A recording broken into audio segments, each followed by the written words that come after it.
Okay, so I've written this book, Games Without Rules, about Afghanistan, a country that's probably best known for being invaded.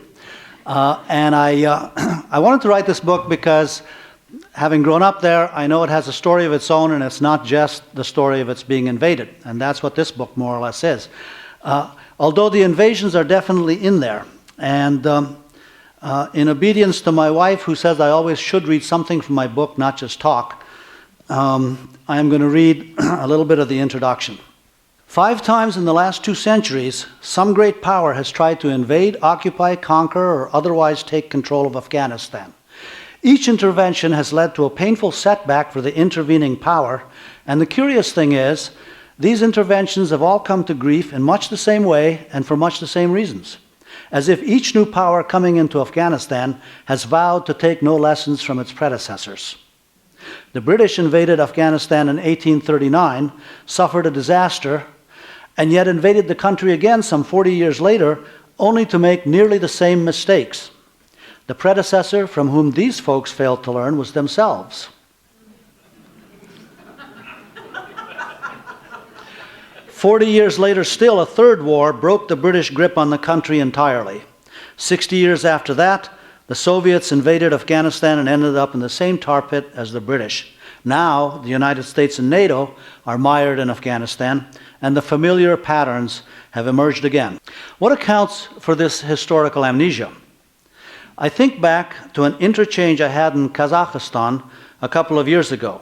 I was there to promote a book I had written about world history as seen through Islamic eyes.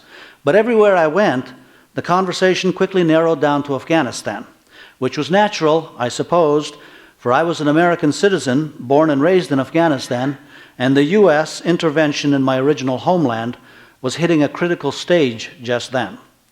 The topic had, however, a special urgency for Kazakhs. Incidentally, I don't know how that's pronounced, so I'm just pronouncing it my own way. Kazakhs, as I came to realize, because their country had been part of the Soviet Union, and many of the men in my audience had been in Afghanistan with the Soviet Army of Occupation during the 1980s. One open-ended question kept coming up. How would I compare the US involvement in Afghanistan to the Soviet one? I gave the answer I had given often in America. I saw disturbing parallels. The United States seemed to be sinking into the same morass as the Soviets. The United States had made commitments it could not easily keep for practical reasons and could not easily back out of for political reasons. The United States was squandering lives and money in Afghanistan without being able to explain exactly why. The United States was able to control the cities but could not seem to quell a rural insurgency carried out by people who believed themselves to be acting in defense of Islam. This answer failed to satisfy. One guy, I recollect, kept pressing me for follow-ups with questions so vague I couldn't tell what he wanted. Finally I said, look, I can see you've got some answer of your own in mind. What am I not seeing? You keep talking about the similarities, he complained. What about the differences? What differences? Tell me. Well, sir, we went into Afghanistan because we were invited. Afghans were in trouble and they turned to a neighbor for help. We didn't just send troops, we sent expert advisors in to help the progressive forces of the country. With you Americans, it's just a military invasion. That seems like a pretty big difference to me. I could only shake my head and sigh.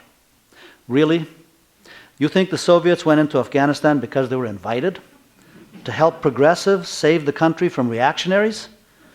In that case, you've just articulated another parallel between the US and the Soviet involvements. So let me stop there and say the invasions and interventions have happened, but Afghanistan itself has a story that's been running alongside, underneath and parallel to that and intertwining with it. And I started this story in mid-1700s because that's when Afghanistan really took shape. That's when it became something more than just a territory across which were dispersed hodgepodge of people and started to be a place that was known as a distinctive something. And the word Afghanistan then came into use. And I wanted to just give you a glimpse of the geographical setting, the land, mountains, Incidentally, this guy here, I sold my land to him in Kabul last spring. Mountains, deserts, steppes, that's what the north looks like, and river valleys. And it's places like this that most people in Afghanistan actually live. And in the 1750s, just when Afghanistan was forming,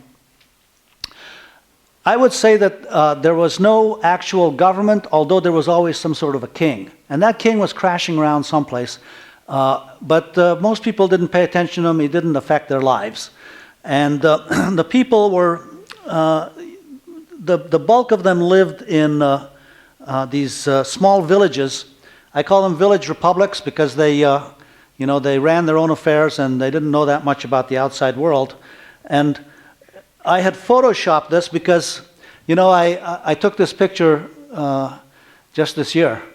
And I photoshopped it because when I took it, there was a truck right in here someplace. And I wanted it to look the way it had 200 years ago. And other people didn't live in villages. They lived just out in the countryside. There would be rural forts like this.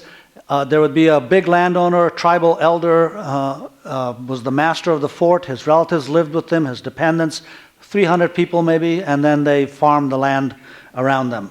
And there were feudal cities, maybe 6 or 7 big ones and some smaller ones. And then probably 10 to 20% of the population were these guys, the nomads. It was I call it a bifurcated world. I think nowadays we think of Afghanistan as being a place where the women are in the women's world, the men are in the men's world. That's what we think of it as. Actually, that society was and still is split between the private world and the public world. And the private world is where women live, but it's also where men live. The public world, only men there. That's the way Afghanistan was, and that's the way a lot of Afghanistan still is. And someone said, well, what was it like growing up in Kabul when you were a kid? And I had to tell them, if you stepped out of your compound, your house, and you walked through the streets, most of the time your experience was of walking through tunnels or a labyrinth. There was nothing to see. It was just walls. It was when you came to a door, you opened that door, and then, oh, there's a whole world in here. There's trees, there's a well, there's water, there's people, there's a garden. And that's where people actually lived their lives. And that world was men and women. Then there was the public world. Life then was permeated by Islam, the religion of Islam, but I have to say, in the Afghan context and in much of the Islamic world, it's not really exactly a religion. That sort of is a misleading phrase. It is intertwined with every part of life. It's not just the way you pray, but it's also the way you eat, the way you dress, the gender relations, the relations between men, contracts, criminal activities. It's all elaborated, and it just sort of soaks into all of life. And the leaders of the society, one group of them were these clerics. Now, these guys I happen to be related to, and I took this picture this year. But again, these would be the same kinds of guys you'd have seen 250 years ago. And I looked hard on the internet for Afghan clerics to find some images I could use. And I couldn't find any because on the internet, if you Google Afghan cleric, you get guys who look fierce and scary and mean, and they've got guns. These guys don't look like that. And in fact, most clerics, the lowest level of clerics, the mullahs, they weren't like religious figures. They weren't like holy figures. They lived in and amongst people, and they took care of the daily needs of the religion as it pertained to things like birth, death, marriage, and so on. Then there was tribal elders, and they might be a malik, which is a mayor of a village, or a khan, which is kind of lord, or a sardar, means prince. But the elders and the clerics ruled the society. And they made their decisions about village affairs in village meetings called the jirga. Everybody came, not the women. The women had their own jirgas behind closed doors, but the men came, and supposedly everybody was allowed to speak. they could talk for any number of days about some issue, and they would not vote. They'd keep talking till there was consensus, and then that's how they made decisions. And you can do that in a village of 200 people to 1,000 people to 1,500 people, and it's a sort of democracy. But we'll see later, it's a different thing when you try to expand that to a country of 30 million. So 250 years ago, this fellow here was the last in a long series of conquerors, and over the centuries, whenever somebody like this emerged in the Afghan area, somebody who was charismatic, tough, military, but also,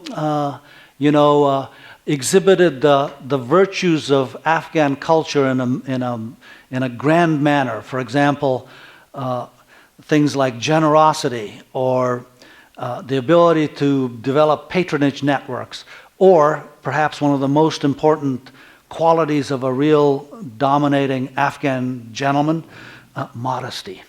He should minimize his own accomplishments.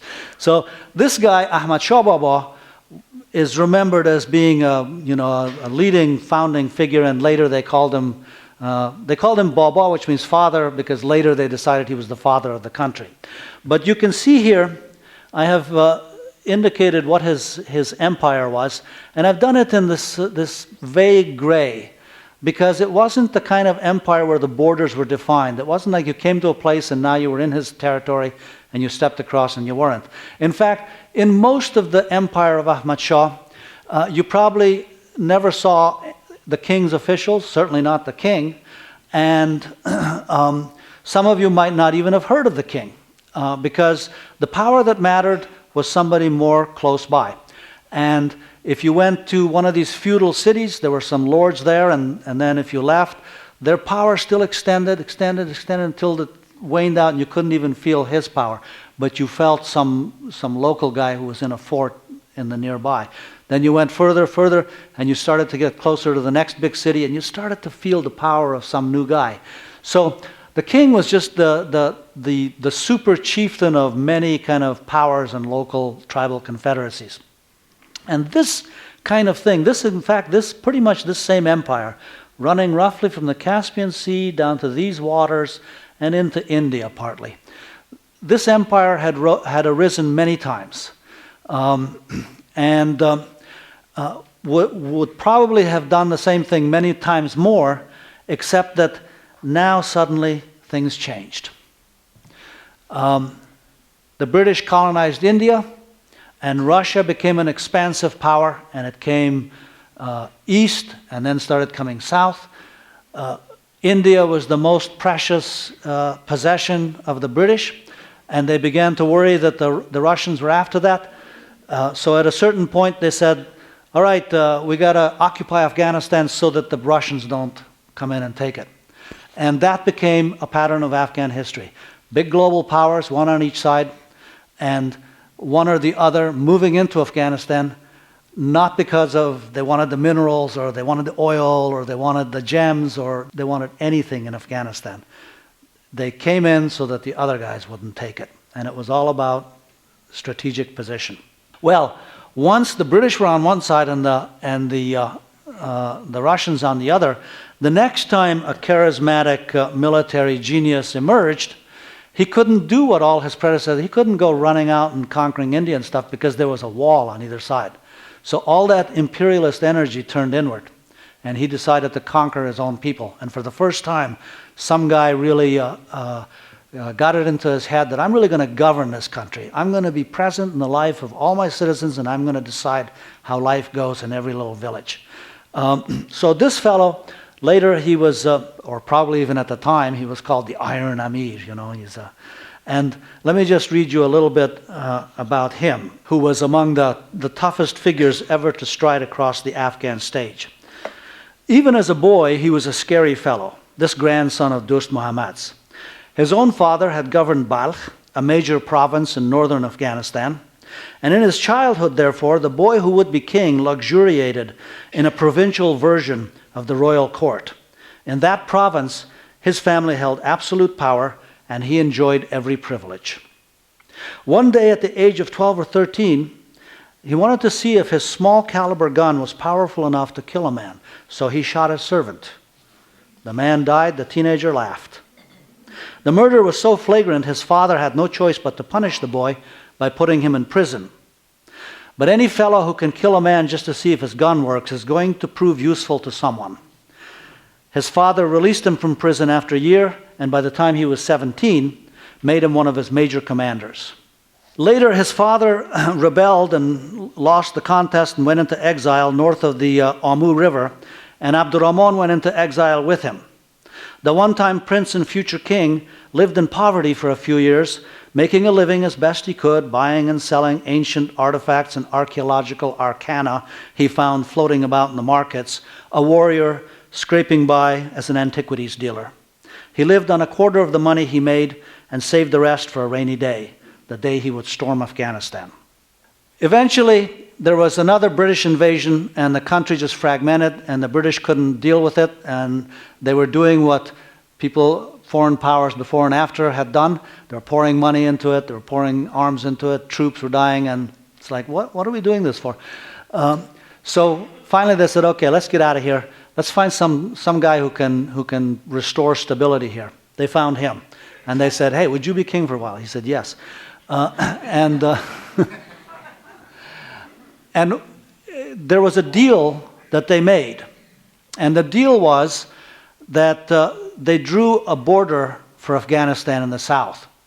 Abdurrahman went into a meeting with the British India's foreign minister, a guy named Durand, and without any advisors, without having consulted with the other tribes or anything, just this one autocratic guy. He went into this meeting, and they sat over a map, and they said, okay, where's the southern border of Afghanistan?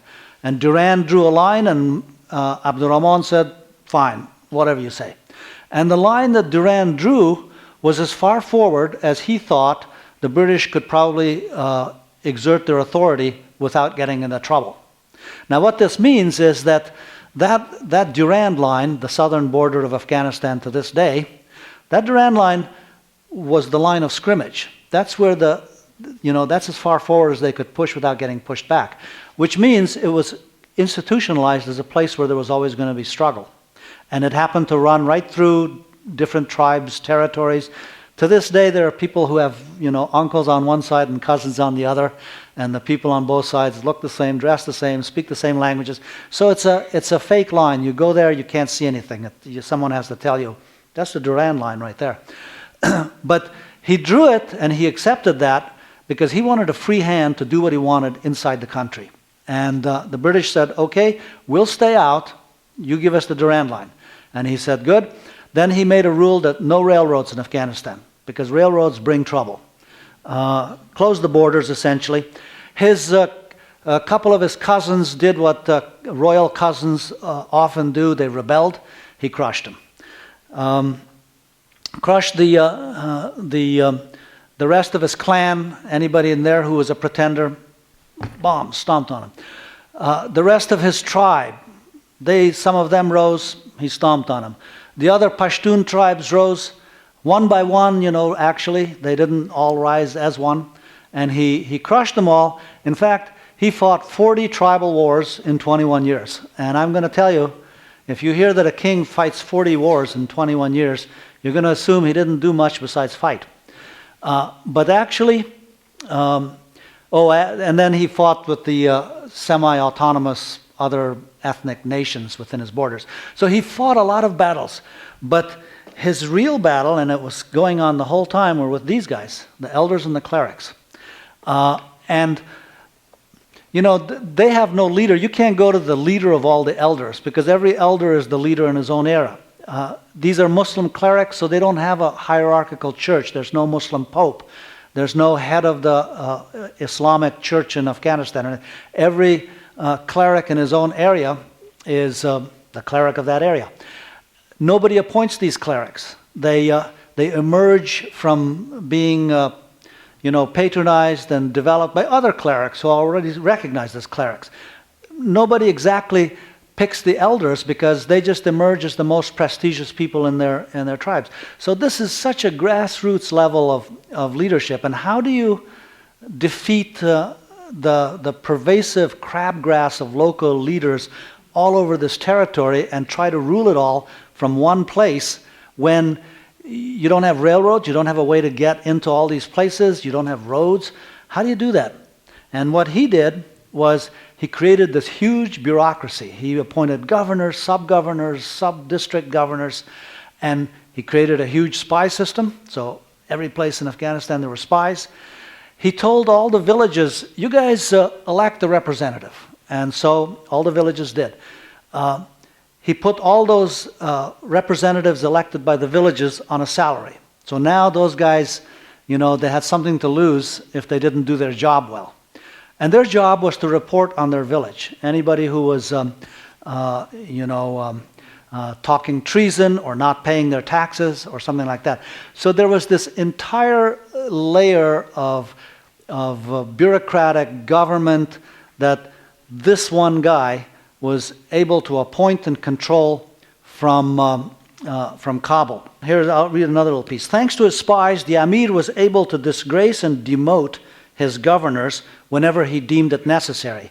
He deemed it necessary when they started to look powerful. So he also regularly ruined his court officials, reducing them to nobodies. Typically, he would call a targeted official to court, claiming that someone had accused him of corruption. The official had to bring his books and prove publicly right then and there that he had not misused the king's funds. No one was ever able to produce books clean enough that some discrepancy could not be found. And as soon as a missing number, arithmetical error, or other glitch was discovered, the official was dismissed, his property confiscated, and his reputation ruined. He was lucky if he kept his freedom. In fact, not infrequently, the disgraced official was lucky if he kept his life. This happened so routinely that once, when the Amir named an old friend of his to a prestigious office, the man heaped his possessions onto a cart and had them hauled to the palace. What's the meaning of this? The Amir frowned. Your Excellency, said the fellow, I know that once you appoint a man to a high position, his destiny is to lose everything he owns within a few years. I'm trying to save time by turning over my property now. And he had this huge establishment of boys that were taken from their families. This is kind of a tradition in Muslim societies. They're taken from their families, they're raised at court or under court guidance, and they're raised to be the elite officers of the empire. And the one thing is, because they've been raised at court, they have no support system of their own. They have no family ties, they have no nothing. They depend completely on the Amir. So on the one hand, they're the privileged elite. They wear fine clothes. They have great horses. In fact, if they didn't wear fine clothes and ride the best horses, the Amir would get mad because they represented his prestige. So they had to do that. And they were called Mirzas. And the trouble was, young men steeped in so much privilege tended to get big ideas. The Amir was always on the lookout for plots that his pampered Mirzas might be concocting.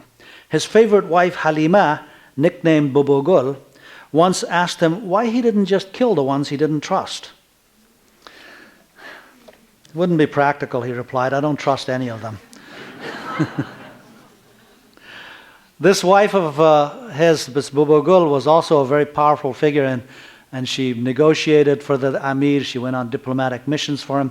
And she had her own bodyguard corps of women warriors. I mean, her bodyguard were women, and they were trained as soldiers. I bet none of you, when you think Afghanistan, you think of armies of Amazons, but they had them.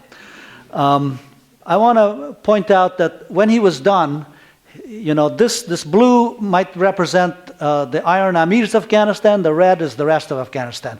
Because you just couldn't kill the crabgrass, you know, just everywhere it was growing up, and then from the capital coming down, there was this group of centrally controlled bureaucrats. And I depict this as red and blue, not accidentally, because really what this set in motion in Afghanistan was a process that is familiar to most of you guys from American politics, red states and blue states. This is red states, blue states stuff, ratcheted up 100 times.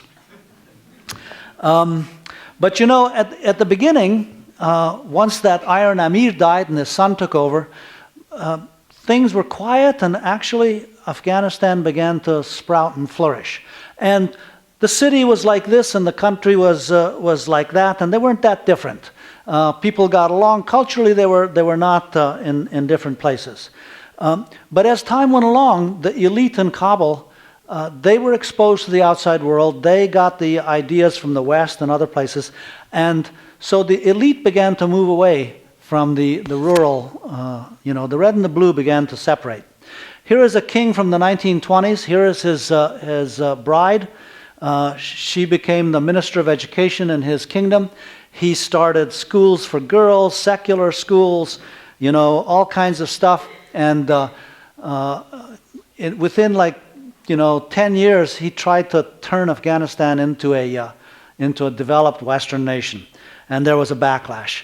And the clerics rose up, and the British funded some Islamist kind of revolutionaries outside the country, and they went in, and they toppled the government, and this guy became the king. He was a highwayman before that, and he ruled for 9 months. When I was a boy growing up, people remembered the era of this guy, and it was remembered with some trepidation and fear. It's like, oh, Bache Sakau, when he took over, it was a time of such violence and turmoil. And now we look back, and it was just 9 months, It's like it wasn't that huge.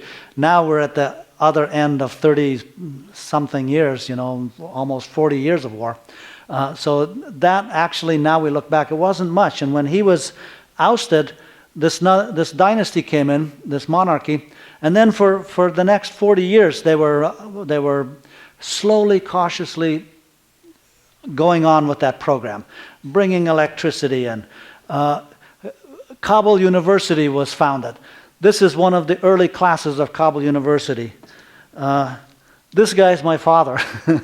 He taught at Kabul University. It was not very formal.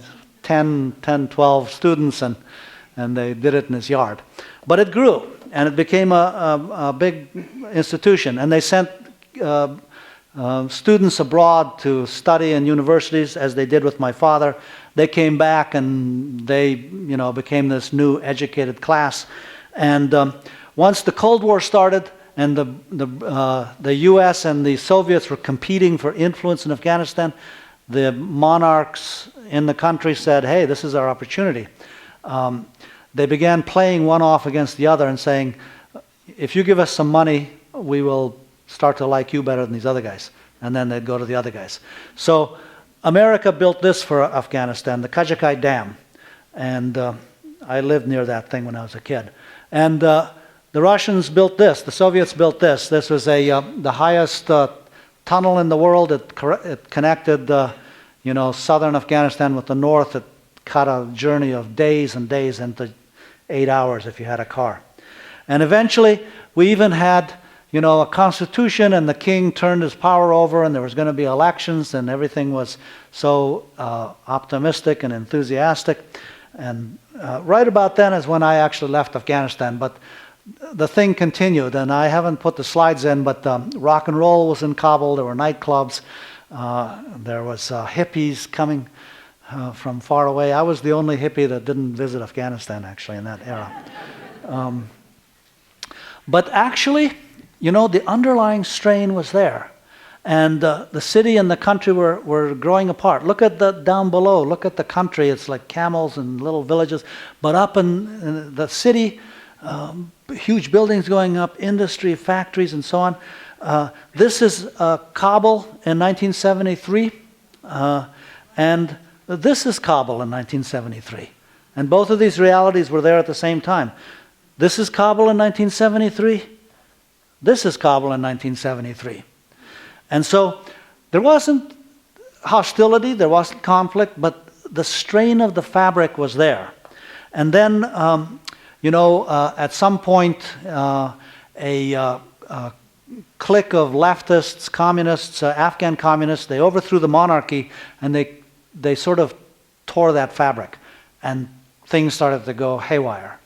And when the insurgency began, the Soviet Union played the British role, said, oh, we have to move forward so that U.S. doesn't come into the conflict and take advantage of it.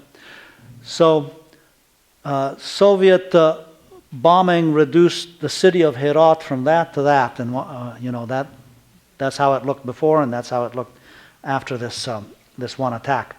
That still didn't help. The Afghans were just insurging away. So the Soviets came in directly. And that didn't help. They fought and they had their jets, but the Afghans were just in these canyons and they couldn't shoot them. And they had their tanks, but they couldn't take them into these gullies and so on. And so they just couldn't defeat the Afghans.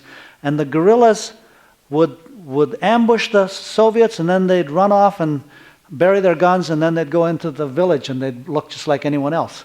And at that point, the communist government and their Soviet advisors would send a team in to teach the people of the village how to be communists, and they'd say, we're going to educate your women, we're going to do this and that.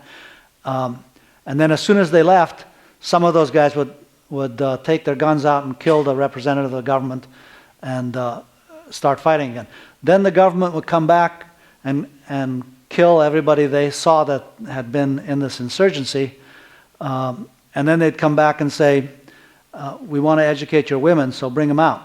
And now the same people who had just last week killed the young men were now going to take the young women away. So things did not go well. And since they couldn't conquer or govern the country, they decided to get rid of the, what do they call them, safe bases or whatever? Usually in guerrilla situations, the guerrillas run to another country. In Afghanistan, they didn't have to run to another country. They just ran to the nearest village, and that was a good enough hiding place. They got food, they got shelter, whatever they wanted. So the Soviets set out to destroy that, and they did a Holocaust in Afghanistan. They carpet bombed, they landmined, they shot the animals so that people couldn't herd, they couldn't farm. The Afghans started to stream out. They went to the border areas. They ended up in these refugee camps, tent cities like that. And it was actually worse than it looks, because those 6 million Afghan refugees in places like this were actually only the women and children of families, and the men went back into the country to fight. So the men ended up living without their families and not in contact with women in a country with no economy, their lives devoted to gunfire and fighting. And that, I think, really does change the texture of a culture. Eventually, the Soviets did what the British had done twice before, and maybe 3 times. They said, oh man, we just can't control this place. We'll just get out. And they came out, and the guerrillas started moving in. And the night before they came into Kabul, these are the two of the main guerrilla leaders, but there were 11 armies all around the city, and all of them were getting set to come in. These 2 guys had a conversation by phone the night before. That conversation was recorded, and I can hear it on the internet. It's still kicking around. And the one guy says, on Sunday we're going into the city, and we should make some deals so that we don't, so that there's no bloodshed. And the other guy says, no deals here, you know which neighborhoods I want. Just don't get in my way.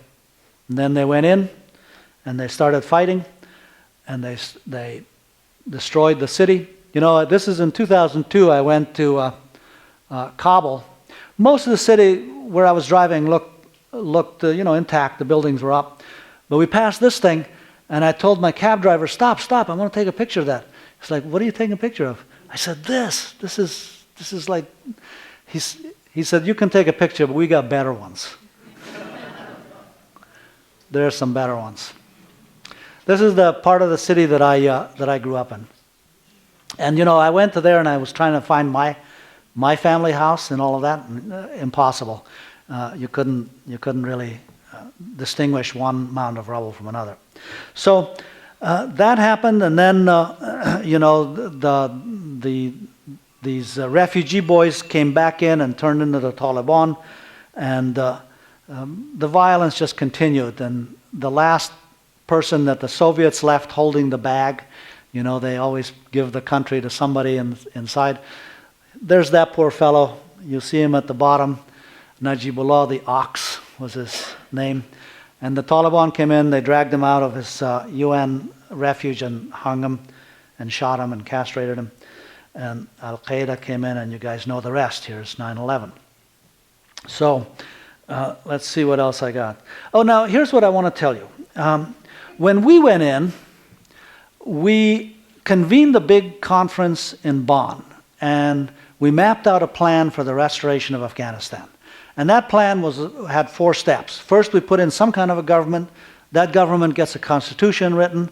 Then, under that constitution, we have presidential elections. And then, after that, we have parliamentary elections.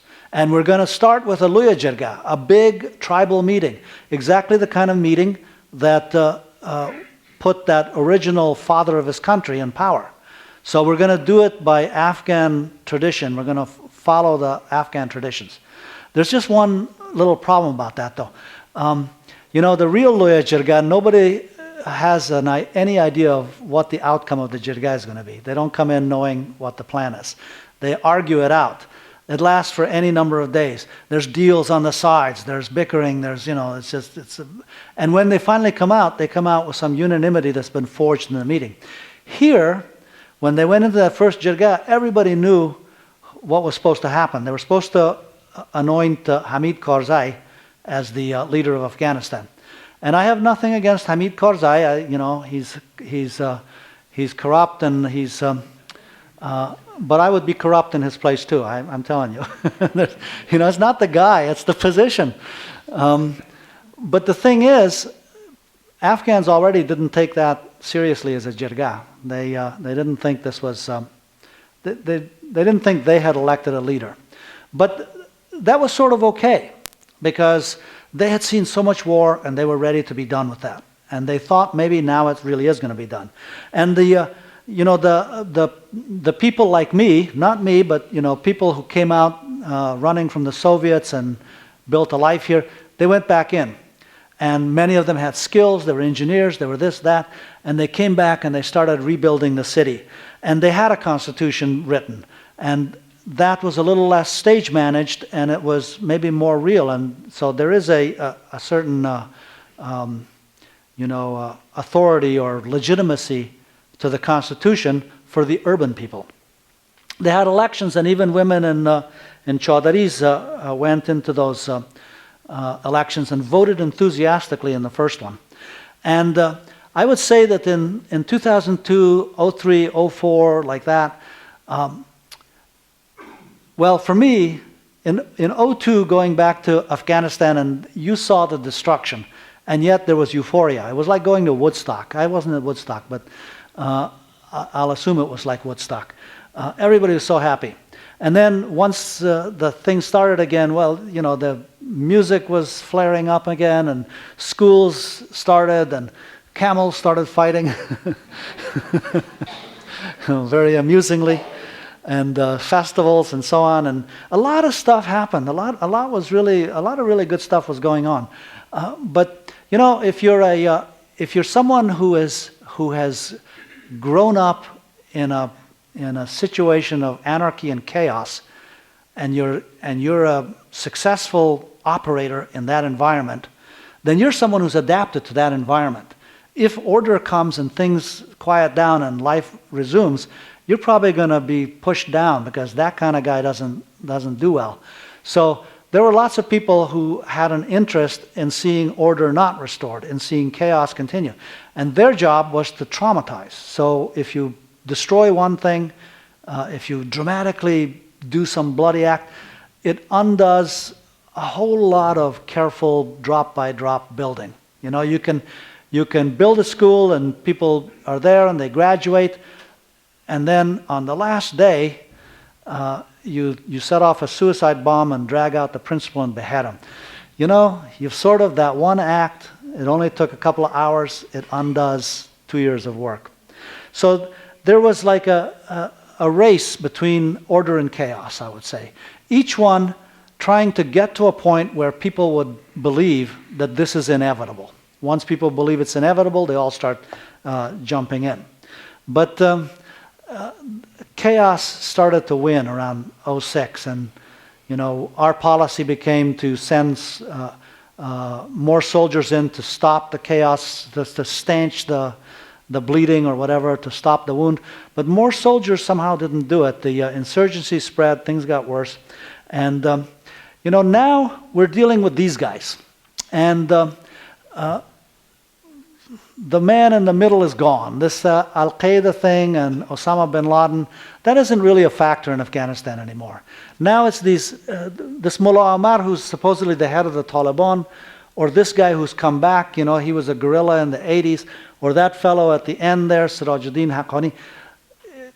These are, first of all, they're local guys. Their insurgency is about local power, and they are, engaged in economic activity, let's say, like drug smuggling.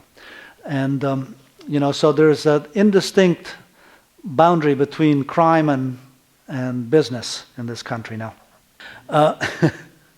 Let's go by. You know that. Lots of people are waiting. I just want to show you a few pictures I took in Kabul this year. I said 1973, Kabul is like this, Kabul is like that. Well, these are pictures. Take a look at the top and the bottom. Those are a certain neighborhood. That picture on the right is in the same neighborhood. Kabul is not necessarily divided into good neighborhood and bad neighborhoods. There's the good house and the bad house right next door. There's neighborhoods, however, of refugees like that.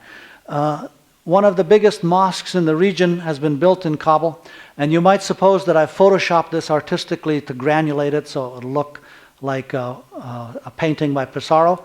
Not so. This is pollution. That's just how it looks. On the other hand, you think of if you just read the news stories, you say Kabul, misery, squalor, horrible stuff. But in fact, there's so much energy, there's so much vivacious life just springing up there. And thanks to all the development money coming in, a lot of which has been siphoned off in odd ways, there's a lot of money sloshing around. And one of the emblems of it is things like this. This is a wedding palace. This building here will be rented for one wedding. It's not uncommon for a wedding to involve 1,000 guests. And there is probably at least 80 of these in the city of Kabul.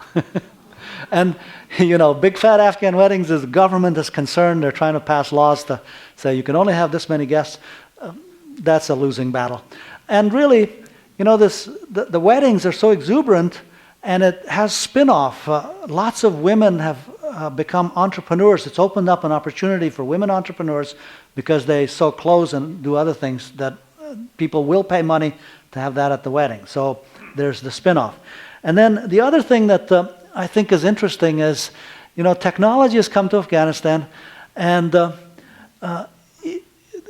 even a village like this, you look at that, it's just like it was 250 years ago, those villages I showed you in the beginning. But when you come in close, some of those houses will have solar panels attached to the roof, and they're getting electricity that way. And many of these villages, probably all of them, have these motorcycles. They decorate them and so on. But they have these motorcycles, and they send the young men of the village out and they buy gas. They bring it back, and then they use that to run generators. They use the generators to run television sets. This is a private, this is like a personal hand-carried solar panel that is powering a 12-volt battery, which will be powering a laptop, which will, you're in central Afghanistan and you can get on the internet there because the network, the coverage is so good. And I was in central Afghanistan and I was able to call my wife in San Francisco. And the disheartening thing about that, I hope we don't have T-Mobile representatives here because I'm going to say something bad about T-Mobile. The disheartening thing is, from 3 blocks from my house, I can't call my house because I'm with T-Mobile. But they're getting better. They're putting in more towers. This is a little village. I We drove for 8 hours to get to the town of Bamyan in central Afghanistan. Then we drove for another couple of hours and no end in sight. We were just driving, and we came past this thing. And you can't really see it, but if you look at that little thing there, that's a satellite dish. So this village in the middle of nowhere has a satellite dish. And what can they get on their satellite dish? Well, they could probably get anything, but there's so many TV stations in Kabul, and they're beaming out things like replicas of American Idol, replicas of Who Wants to Be a Millionaire, Afghan versions of these things, talk shows, serious talk shows, poets talking about their work and things like that, soap operas, dramas of all kinds. When I was there, I got a little bit interested in a show that was essentially reality-based documentary recreation of the most interesting kidnapping of the week. So, but lest you think ill of Afghanistan for having a show like that, I came back here and I was able to get on demand the show called Final Witness, a documentary recreation of a horrible murder by the last person that saw the murder, the victim. So it's, what I'm saying is the world culture is permeating into Afghanistan. And it's mixing with the old Afghan culture that was there. That's not been eradicated. It's blending into something new. So what that something new is, we will find out. Let's go to questions here. I was actually very curious in the slideshow that you hit quickly of the people waiting to come in after the U.S. leave. Would you like to talk a little bit about your vision of future Afghanistan? Well, that will bring me to the question of withdrawal. NATO and the U.S. are supposed to withdraw their troops by the end of 2014. If you're familiar with the situation, you know that the withdrawal will not be complete. In some way or another, we will stay there in some form or fashion. If we were to withdraw, and I sometimes hear kind of a sentimental wishing that we would get out of Afghanistan and let the Afghan people alone. But us getting out is not going to result in the Afghan people being left alone. There's a lot of candidates lined up for who's next. And those include Iran is very active in pushing and putting cultural and this and that, and sometimes blocking the border so that the Afghans will realize how dependent they are on Iran. China already has the rights to most of the important minerals in Afghanistan. India has got a whole bunch of others. There's the various stands, Uzbekistan, Turkmenistan, they have interests. Pakistan is a big question. So all of these countries are looming and waiting to come in. And I think, there are reasons. I go both ways on this. I feel like our military footprint in Afghanistan and Obama's surge has not worked. It's produced the war that it's meant to cure, or it's certainly exacerbated it. So I think we have to get out. So that's part one. We have to get out. I think we can't really get out because the region is so volatile and strategically so important, just as it's always been. And the minute we leave, all this other stuff's going to happen. And at best, China will take it, but at worst, everybody will be fighting for it, and it'll be a horrible situation. So we can't let that happen. Wait, I've changed my mind. We can't withdraw. There's another thing, though. I showed you that bond plan and the 4 steps and all this, and I call that the bond project. I have my own little shorthand. Like the media has Taliban as a shorthand for millions of different phenomena. So I call this thing the bond project, and I say when we went in, we established the bond project. And we know what it is, and Afghans know what it is. And lots of people finally said, I think it's going to work. I'm on board. I'm going to stake my life on this is the way the future's going. And so, for example, our influence there has been to put in place legislation to empower and liberate women and bring them into the public realm. Lots of women have done that. So now there are these powerful, visionary feminist activists in Afghanistan, one of whom, won Atlantic Peacemaker of the Month, and one was on the Times 100 Most Influential. So there's lots of, and those women are in big trouble if the chaos starts again, because their names are known and their addresses are known now. They could have been a different situation for them before. So and that's the most extreme, but there's a large demographic in Afghanistan that said, okay, we believe you, we're going to start doing this. And so now they are a moral question for us in terms of withdrawal. I think that question is on the table. When I add all those things up, what I think is that we have to make some choices, and the results of those choices will not be, then everything will be fine. Any choice we make will result in some bad stuff. And bad stuff happening won't be a sign that we made the wrong choice, because any other would have also resulted. We have to make a decision and, just go with it. Why do you think it is that the bond process so thoroughly excluded local governance from the plan, from the bond project, so to speak, you're referring to?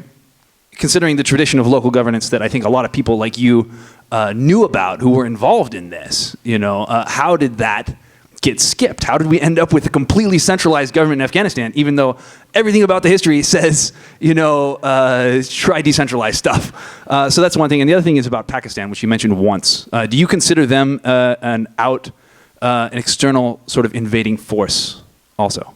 That's all. Thank you. All right. Well, two things about that. Local government is a two-edged sword there. Remember that Afghanistan is coming out of a period when there was only local government, which is to say, criminal warlords owning small pieces of territory, and nobody had control of anything larger. So some of the experiments, some of the actions that have been taken to promote the power of local governments have turned bad for that very reason. One of their policies has been to try to institute a community policing force and get communities to pick their own police. So, I was at the meeting when that was first conceived of. It was immediately obvious that was not a new idea on the one hand, and repeatedly failed idea. Right, and what it amounted to was giving guns to whoever was tough there, and then it restored these local warlords. So there is that. The other thing I'll say, however, is that I didn't really get into it, so you probably will see it more dramatically in the book. But the history of Afghanistan is the history of a struggle between the centralizing idea and the local idea. I don't think the local idea is just what Afghanistan is. This other thing is real too. And the centralizing impulse in Afghanistan is also real, and I have to say it's inevitable. I don't think that the local thing is fired by the dream of getting back to the way it used to be, and it's not going back to the way it used to be. Even like local elections and like maybe locally elected governors and mayors rather than Karzai appointed everybody. I don't know. Sorry, tangent here maybe. Well, the trouble is elections is an idea that we've brought there, and people are participating in it at various levels with various amounts of enthusiasm. But my feeling is that Afghans see elections as something different than what we're thinking they are. Elections are not how they elect leaders. The leaders are already determined by another process, invisible to the outside world. Elections are, Afghans understand that there's money coming in, and the way you can get into a position to be close to that money is going through this process that they've said you have to do. What do you have to do? You got to sign a paper, and then you have to, okay, I'll do it. And so that's what elections are. And Karzai is, he's a special case. I'm not going to say he's just part of the centralizing tradition of Afghanistan, because from the moment not from the moment, but in the past 4 or 5 years at least, he's understood that there's an after the Americans. And he has made his decision about getting ready for that time. And much of what you see that is objectionable about his behavior is building the network that after the withdrawal, when you need people who depend on you and are beholden to you because of what you've given them, you will be in a position to beat back these other guys, Haqqani network, Hikmat So Yawad. you're saying he'll definitely remain in power beyond 2014? Or? I'm not going to say definitely, but I also think he's not definitely going to be out. You know, I also hear he's the mayor of Kabul. 2 minutes after we leave, he's going to be gone. No, he's a street fighting man. So there's that. Now, Pakistan, yes, I think Pakistan has been another in the line of foreign governments or countries that have tried to invade and occupy Afghanistan.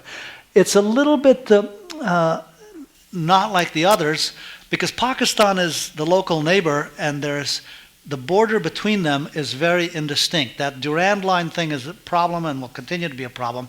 And then the other ambiguity about Pakistan is that even as Pakistan is interested in taking control of Afghanistan and dominating Afghanistan for its own purposes, it is itself a fragile country, and it's it's constantly in danger of fragmenting and dissolving. And the Taliban, you guys don't need me to explain who the Taliban are. You know they were that group that took over Afghanistan, and then we kicked them out. So that group was actually nourished by Pakistan and organized by Pakistan and other figures in the Pakistani larger sphere. And they were meant to come in and be the proxy government of Afghanistan for Pakistani interests.